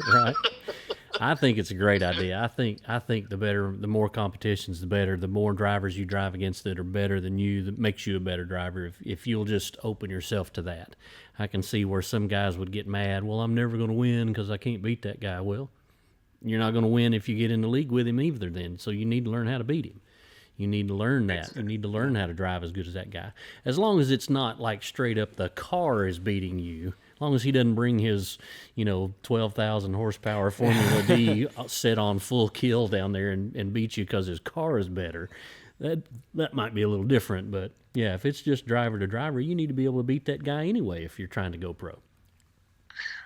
Right. Yeah. And we had some killer sets there. I mean, Trey Johnson, he took first place round one. Came from Utah, FRS with the NASCAR motor. I mean, this thing was sick. Wow. I mean, and the dude could throw down. I mean, from the first lap of the day, I at the first drivers meeting after practice, I was like, "Were you watching videos from 2 years ago here?" And he's just like, straight. He's like, "No." I was like, "Dude, I think you're lying to me." Because that's what it looked like. It looked like he did some homework. And, hit all the points, no issues. Hit all the, we had one air clip, we had a touch and go, and we had 3 outer zones, and hit them all. Super fluid, super smooth transitions. And then his runs were pretty sick too. I mean, his rate of rotation, minimizes bobble. I mean, it was exciting to watch him. And that is actually something that can benefit a driver, because if you, this sounds horrible, but if you get a judge excited enough, oh yeah, you can cause oversight and have a missed call. So. Oh. Don't go away. Nope. Come back, Louie. Oh. You there? Sort of. Yeah. Maybe. Keep talking. Sorry. No, it's this building we're in. Well, listen, man. I tell you what. Let's just say this: we are all super excited about what you're doing over there in East Tennessee. We're tickled to death to be able to send some guys over there to compete in your Pro-Am with you. We're glad you're doing it. We love how, I don't care anything about doing that here and getting in all that stress and running those pro-ams and all that stuff. So I'm glad you love doing it, and we thank you for that. I don't want to fool with it. So I'm glad that you're offering that to the guys that are in our area. I'm going to stick with doing just the fun stuff and maybe training them and sending them to you, and then you take them to the next level. I think that's a good partnership. I'm going to stick on this end of it. And because, guys like Justin, he wouldn't be running your program if he hadn't come to us and learned how to do it first. So, we've got a good little farm league going here, I feel like. So we'll just keep pumping them to you. Yeah. Totally, and again, I appreciate what you do as well, because you're giving these guys the ability to go out and have someone give to drive and get their feet wet and see if they do want to get into that next level. But I do really appreciate you having me on your show. Justin, super cool that you're there with Barry. Excited to see you come back out at round 3 and 4. And if I could just take a quick moment, shout out to my wife Jenna. Without her support, wouldn't be able to keep pushing and keep that motivation up. And of course, our sponsors. We are, I think, one of the only tire spec Pro-Am series. So shout out to Frank with Tire Stacks and bringing GT Rip on board. And of course, a couple of other sponsors. We got Alan with Bridge Moto. Alan and Rachel, they're super cool. Of course, Scott Allender with Grip Royal.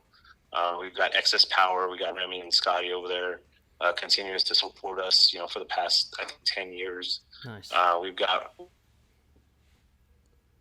a super cool dude, very passionate about what he does. Hit that last one again. You broke up right after Excess Power. Hit that last one again. We don't want to miss him. Chris with Rise Fab. Yeah. Super great guy. Puts together some really good subframes there for quick change. And then I'm sure I'm forgetting a few more, but thank you to all those folks who sponsor us, and of course Bristol Motor Speedway for always wanting us to come back. Absolutely. And host us there at their venue. Fantastic. Lewis, we appreciate you coming on. We had a great time with you, and need to have some of them guys call me. They need to be sponsoring this show. Tell them to get on here with us. I'll get you guys connected for sure. Nice. Oh, come on, cell phone. You breaking up? Yeah, we're inside this metal building. It's getting bad. Listen, man, I appreciate you calling us. We'll let you go.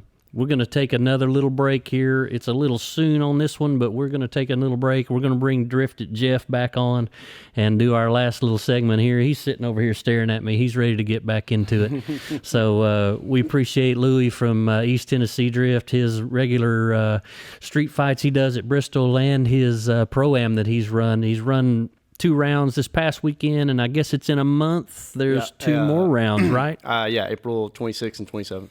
Okay, fantastic. So we'll get him. We'll probably get him back on here after that other Pro-Am till we can maybe recap and see who maybe won the license, and then we'll find out where Mr. Justin placed in the points. Do you know where you're sitting right now in points? I am in a 5-way tie for 10th. 5-way tie for 10th. Wow. 6-way tie. So yeah, a lot of guys. How many cars are in this thing altogether? I think it's 19 cars total. 19 cars. Wow. Nice. Yeah.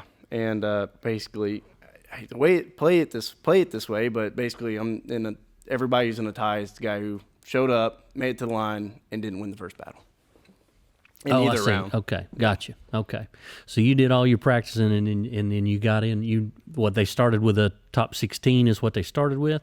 Yeah. Gotcha. I think a couple cars broke by the time it was time to battle. I wondered about that. So if you had 19 show up, did anybody not get? But if they broke, then maybe it just worked out, or?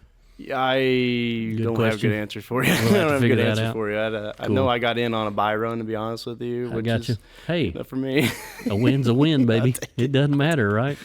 Yeah, there's nothing wrong with that. Okay, guys, so we're going to take that break. We've got segment 4 coming here in just a second. We'll get Justin back. We'll get Drifted Jeff back on the table, and we'll get into some good stuff. We'll see you in just a minute.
Hey guys, we're back. Get Slydewayz with Barry Clapp. Man, we've had a good show tonight. Mr. Justin, Mr. Jeff, I appreciate you guys coming out. Jeff, I appreciate you being patient and letting us get Mr. Garza involved. Absolutely. That was a great call with Mr. Louis Garza, and we've got a little Easter egg hanging out there, Lou, so you're still with us. We haven't thrown you away yet. Oh, I love that we did the caricature of him. He thought that was great. He said his son was just going nuts over it. So real quick, before we get back into things, let's talk about this Skids magazine. Y'all, if you have not seen or heard of Skids magazine, you need to look that up. It's a new little group here in Middle Tennessee. Miss Jolie and her team do a great job. And, like, this is a cool-looking little deal, man. And you guys got quite a bit of a write-up in this deal. How did this all come about? Honestly, I don't remember how we started communication, but we started communication. I think she contacted us or somehow, whatever. But I just invited her out, said, you know the car, you can't miss it. Come find us and we'll show you around and introduce you to people and stuff. I brought her to introduce her to you, Nice, and did the same with Louie, and just kind of took it from there. And Justin, he's taking her around and showed her the ropes too. And I got to say, she came to Bristol and was going to be our media girl, or at least, partly ours. Yeah. And she brought her brother and a friend of his, and they were awesome tire guys.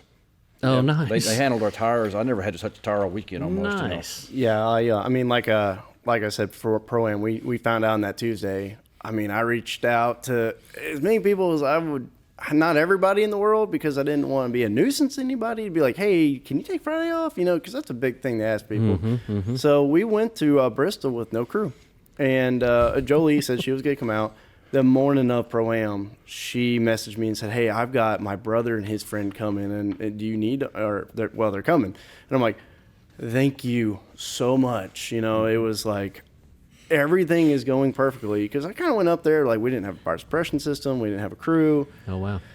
You had some work to do. Yeah, I was like, I'm going to either go up there and fail tech, or everything in the world is going to go perfect, and I somehow go up there and run both rounds, and everything just fell in line. Fell in place. After one thing after another. I mean, It was a miracle. Yeah, those guys kept us supplied on tires. I mean, of course, the tire barn or tire trucks were straight across from our pits, that wasn't that far to walk. Oh, nice. So, yeah. But, I look up, and they're already over there with them, No kidding. They knew what to do and everything. They set the pressures right and everything. And did great, Fantastic. And, we're hoping they come back for the second or the third and fourth round. Yeah, absolutely. Well, little plug there for Miss Jolie and Skids Magazine. Y'all get on there and get online and take a look. Is it Skids Magazine? Is it a .com? What do we got here? I think it is. How do we tell people to find it? I know you can find her on Facebook. Yeah. Skids Mag. Just look up Skids Magazine. Skids You'll find her. Magazine. You can't Check miss it her. out. That's a pretty sweet little deal. That's a nice piece too. Like, I thought it was just going to be something online, but she's got a legit little book magazine, there. That's yeah. awesome. Fantastic. So back to the Pro-Am thing. I heard Drifted Jeff doesn't like smoked mayonnaise on his cheeseburgers. Oh, my. Oh, God. Oh, You gosh, would. I hope West Cloud's watching. You would. So I got to tell y'all, so Wesley Cloud comes by the shop today, and we're just talking about you guys, because he loves y'all to death, and he said everywhere you all go to drift, y'all end up going out to eat tonight. Yeah. And he says old Jeff gets a little upset when he doesn't have his ketchup, or he accidentally got some smoked mayonnaise on a sandwich one time. Tell us about that, Just Jeff. don't sound right, Yeah, tell us about Went it, to Jeff. a restaurant over in East Nashville one night, I guess probably a year ago now, and they had this mayonnaise that looked brown. I didn't know it was even mayonnaise, And they said, what's our recipe of smoked mayonnaise? How do you smoke mayonnaise? And I'm like, no, I ain't eating that. But, everybody's on me about the ketchup thing, but I'm going to tell you, I'm going to throw Chris Holt under the bus. Chris Holt, everybody. Dude eats ketchup on breakfast food. I eat it on steaks, hamburgers, meatloaf, hot dogs, that kind of thing. And that's about it. I don't eat it on as much as they act like I do. But they want to carry it on. That's fine. I Come can on, handle it, man. Just embrace it so we get that Heinz sponsorship. Yeah, that's right. You need the red T-shirt with the Heinz logo on it. Yep, Absolutely. I know. Yeah. They used to sponsor NASCAR. You They used to did. have the 57, man. You used to have that'd they be did. fantastic on the hood. Heinz 57 of that baby. It's That'd already be red awesome. anyway, yeah. That's awesome. Oh, yeah. I mean, he goes through a couple of nicknames. I mean, he gets biscuits for you basically every event. So I call him Biscuit Jeff. Biscuit Jeff. Ketchup Jeff, Drifted Jeff. We got a couple of names for him. They all stick. That's fantastic. Yeah, so like the biscuit thing, I got to tell you all this story. So Jeff likes to talk. Jeff will talk no matter what's going on. Jeff will come and talk. And it don't matter how busy you are, you got to stop and listen when Jeff starts to talk. So I'm in the middle of trying to set a course up. I think it was like one of the rain delay days or something, and I was stressed out. I was trying to stay busy, and I look up, and here comes Jeff, and I'm like, oh my gosh. And so I'm almost trying to stay inching away from him because I'm just trying to keep busy. And he walks up and he hands me a big old Hardee's bag with a biscuit and a large Coke, and I'm like, I about hugged the man. and it just, because it was just, that was so special to me, because it's just funny how your perception can be of people. Jeff, you're a great guy, and we love you to death. So, and I appreciate it. And ever since then, he brings me a biscuit at every event. The last couple of times, like, you fed our whole crew. Yep.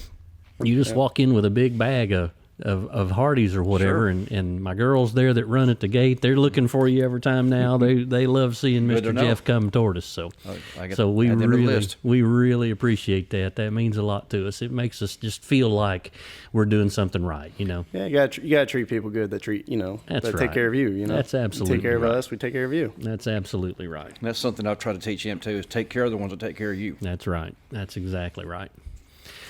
So, man, this has been a great night. Jeff, didn't you run for mayor of Nashville not too long ago? About 7 years ago. What started as a Facebook joke Oh, okay. became a real thing. Somebody posted a link on Facebook about some kind of website that makes campaign signs. I'm just screwing off, meant nothing by it. Right. Put my name on it, posted it. Right. Just being goofy, meant nothing by it. Kind of like what got us into Pro-Am. Yep. Meant nothing by it, and ended up being that. 3 days later, it's announced that Megan Barry got caught screwing around. I remember that. And then about a couple of weeks later, they're announcing that there's going to be a special election because she's being asked to resign. Yep. I couldn't tell you how many people posted and texted me and everything else. You got to run. We'd vote for you. So I went and put my name in the hat and got votes. I love that. Yeah. Got votes. Didn't win. Didn't get close to winning, but got votes and didn't finish last. If you notice a trend here, we're kind of easy to bully into doing things. That's kind of what I'm doing with him too, in a lot of ways on the drifting thing, because he did really good at LS Fest, but LS Fest like that's our target. Yeah. And it's kind of like when we go somewhere and don't do good, I'm like on this role of wanting to redeem ourselves. Just like with Mid-Pond. We went to Mid-Pond that day you were there, and we were having fuel problems the first day with the LS. We didn't have a surge tank. Right. He kept spinning out and kept, shutting the engine off and all that. In front of Barry. Yeah, right Once in front of me, yep. I remember that. So with that said, I've been wanting to go back to Mid-Pond and redeem ourselves because now we're running good. Right. LS Fest, he pushed down a heater of a lap. It was in everybody, Scotty D, Matt Glasscock, everybody said, man, it was a good mid-80s lap. That would have been like a top 10 qualifier. Wow. Except for the last 20 feet. Oh. He comes off the last hairpin, and I think he bogged the engine down maybe or lifted, whatever happened, but he straightened up right across the finish line. Literally a car length across the finish line. They zeroed him. Yeah, I learned a hard lesson that day. You don't change what you're doing from practice qualifying. So that last inner clip, what I was doing was I was downshifting a second, it would carry me through. Well, I was talking to other drivers, and they're like, nah, we ain't downshifting right there, man. You just, blow right through it, Those guys got like 700 horsepower. Sure. I don't. Sure. I found out real quick that I can't hold third through there. So, yeah, learned a very valuable lesson. Do not change what you do in qualifying that you've been doing in practice. Yeah. And if it's working. Add salt to the wound on that was they had 31 qualifiers. All we needed was 1 point. Yeah. That was. Of course, we would have got Dirk Stratton first round, And Well, but still, being in the show is worth being in the show, Yeah, that stinks. Absolutely. That's awesome. But we got to help JJ Alfano go to what that top 8 I think it was he made it to, and he got top him 8. and Dirk got wrecked. He's the Trans Am guy, right? He's the one. He's got the old Smokey and the Bandit looking Trans Am. sure does. Yeah, and he did really well. He's really good, really nice guy. I love him to death. I remember meeting him. I met him a long time ago at an old, I think it was the last Nopi event at Atlanta Dragway years ago, and we were doing some kind of little competition or something, and he jumped up there on top of the little building to help us judge it or help us call, you get on the mic or something like that. Yeah. Golly, I hadn't thought about him in a long time. I love that Trans Am. That's pretty cool. Actually, I've talked to him. He said he's interested in coming to Nashville one day. Oh, yeah, nice. So well, maybe we need to get a hold of him. We need to get him up here on a Thursday night. Get that car in here and put on a show. That's right. Yeah, I love how similar our builds are, but different, because when he built that, he had drift knowledge, where when we built ours, we didn't. Right. But yet, I mean, if you actually compare them, they're really close. Well, I lower would say, control I arm mean, is they're identical. Yeah, I mean, they're similar setups under there. Yeah. I mean, the Trans Am's a subframe car, and this is a full frame, right? But other Still than got that, the same I type mean, suspension. Yeah, Upper lower control arm. Yeah, all that's still the same. I think it's fantastic. I love that you guys are drifting that thing. It's so much fun, and I can't wait to give it its little makeover here. Oh, yeah. We're gonna bring the black back. We're gonna bring the sinister look back to it a little bit. That and the pro car's gonna be rowdy too. Oh well, yeah. we We got hadn't the even wagon. talked about the wagon. I mean, leave it under the wraps a little bit. That way, when it comes out, it's a big deal. Nah, we've been talking about the wagon a little bit. It's gonna be a small block 350, just out of the box, because that's what we got laying in the shop. Oh, There's no point for us to spend all this money on an LS I got when we have enough parts to make a small block work. nice. Playing on another TKX from East Side Motorsports. My biggest holdup right now has been a winter's quick change. They're just so expensive, and I've been running Pro-Am, so those two aren't exactly going together. Sure. But we got the cage in, we've got the interior stripped. I mean, we're making headway. It should be done by the end of the year and be running Pro-Am next year for an actual, win. I'm hoping it'll be a car that people see and they're like, "Ooh, I don't want to go against that guy." That's right. That's right. Not saying I'm trying to invoke fear, but I mean, but that's You want it to when you roll on the property, everybody thinks, "Oh man." right. Yeah, right. that's right. It's a good feeling. And you'll be and so that's a wagon. That's not just a 4-door or a 2-door car. That's actually Right. a wagon. Yeah, and actually, thanks to Eastside Motorsports, they had the owner had that for years. It was sitting in his driveway, and he was like, "You said you wanted an E46," and I'm like, "Yeah." And he's like, "Homie, I'll sell you E46 for a really good deal, and it's a wagon." Nice. I'm like, sold. Can't not do that. Another oddball car. That's right. Why not? Well, Yeah. Scotty D's doing the Cadillac wagon, so Yeah. there'll have to be some wagon, some six Yeah. deep passenger door to door stuff here Yeah. going. Oh yeah. Well, mine will be a 2-seater because it's gonna be to pro spec book. So Oh, so Yeah. you can't have. You'll have to full cage the rear back there. yeah, I guess I mean the wagon build is gonna be completely by pro spec book. I mean it'll be something a pro spec guy can buy and just take right to pro spec. Gotcha. That's the goal of that wagon. So you can't. So I don't know the pro spec rule book. You can't build a 4-seater for pro spec. Is it the way the cage has to be a certain way? Or? I haven't put a lot of thought into it, to be honest with you, because I knew what I was. I knew I was going to go 2-seater. Yeah. I'm sorry, guys. I'm sorry. I'm just not a party. I'm not a 4 deep kind of go party kind of guy. I like that one-on-one of I'll giving have to- one person a ride along, and Yeah. I don't know. Yeah. I've never Not been in a it big for a fan of that. business. I'll have to get the Infinity back out and get the 4-door and get you in the back seat of that and see if we can change your mind. Hey, I'll ride. I'm not a party wagon kind of guy. I love it. But it's another oddball car, and you know how we like our oddball cars. That's right. You guys got to be different. You But the got to thing go to is, your own beat of your own drum, I've right? said it many times. He cringes when I say it. If somebody shows up at the gate and just make up names like, "Where's Mike at? What does he drive?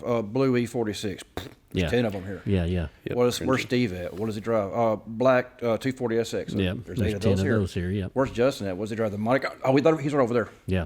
He's easy to find. I hope somebody else shows up with a Monte Carlo, so I Hope so. you Somebody can stop hope saying somebody that. does. Yeah. That'd be something. Hey, find another one. I know, right? Yeah, that's true.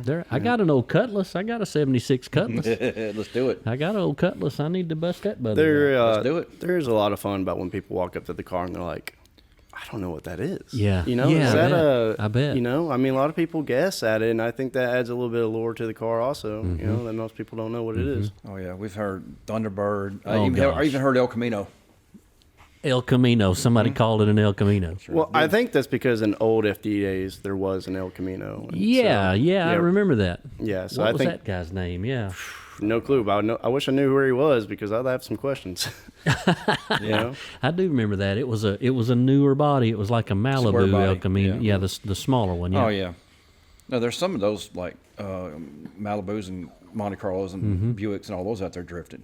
How about that? And then there's the old Monte Carlo, like the movie car. Nice. Like, we're not going to talk about painting our car like the movie car. No, we definitely didn't do that at the end of 2020 No, either. we didn't do not that. look at No, anything don't from look the at end of those pictures. 2020. The car was never yellow. It don't count. It's not exactly the right body, so it don't Yeah. count for that. So Right. we'll just push on by that. But I mean, at the end of the day, I mean, we're doing incredible for what love we it. got. You know, I'm constantly improving as a driver. I can't wait to get him in the seat more often. I love it. You know, we got our incredible sponsors. You know, Eastside Motorsports, Yep. Ram Clutches, Yep. BLP Racing Products, Full Throttle, Yep. Graphic Effects, and I mean, just without those, and we picked up TireStacks.com, which is I believe it could be Race Treads this Absolutely. year. Oh, nice. Fantastic. Yeah, we just Good. got them this year. Good. Which just for those companies to feel like they have, you know, to put their faith into me that I'm going to do good for them. That's beautiful. It just it makes me feel. How can it not make you feel great? You know, Absolutely. the car's marketable, so how could they not, you know? Well, yeah, In one way. yeah. And we can't forget Jolie, too, with skids. Right. Dude, Yeah. she's doing great. I think it's going to be fun. We'll have to get her on here sometime. Absolutely. I think it's really cool that you guys, you're going to have a car, you're going to have a car, you're going to be able to get on track together and drive together. I think that's fantastic. Yeah, we're kicking around the idea of running both those for an LS Fest next year. Nice. I got to get my driving up more. I hope I'm your first bracket. That's okay. We're going to put an end to that real What happens if I quick. beat you? If you beat me, Yikes. Man, hey, so look, we'll swap cars because they won't know what Jay Napier is. that's right. I'm not one to brag or pat myself on the back or something, but I've got at least one win on every track I've ever raced at. Nice. Okay. Now, that's drag racing and round track. Sure. I can't say that. I can't say that. Well, with the exception of Nashville, that was a one-time thing. That's a one-time rental You count. just contradicted yourself. That's all right. I kind of did, didn't I? That's all right. We'll let him slide on that one. That well, I one's mean, okay. anything I ran a season or whatever. Yeah. You know. If you couldn't tell, the father-son dynamic can be quite fun sometimes. Oh. We argue all the time. It's you great. guys are great. I think it's fantastic. Yeah. So, Pro-Am round 3 and 4 in 3 weeks. Yeah, which is way better heads up than 3 days. 3 days. I will take 3 You weeks. feel like you've got plenty of time to prepare, huh? I'm gonna go home, hop on my sim, keep practicing. I think the judges are gonna see a completely different driver. I think they're gonna see one with a lot more confidence, Nice. one with a better head on his shoulder, one that knows the layout, top to bottom, side to side. Nice. He understands his competitors and where they're strong and weak, and I think they're gonna see a great driver.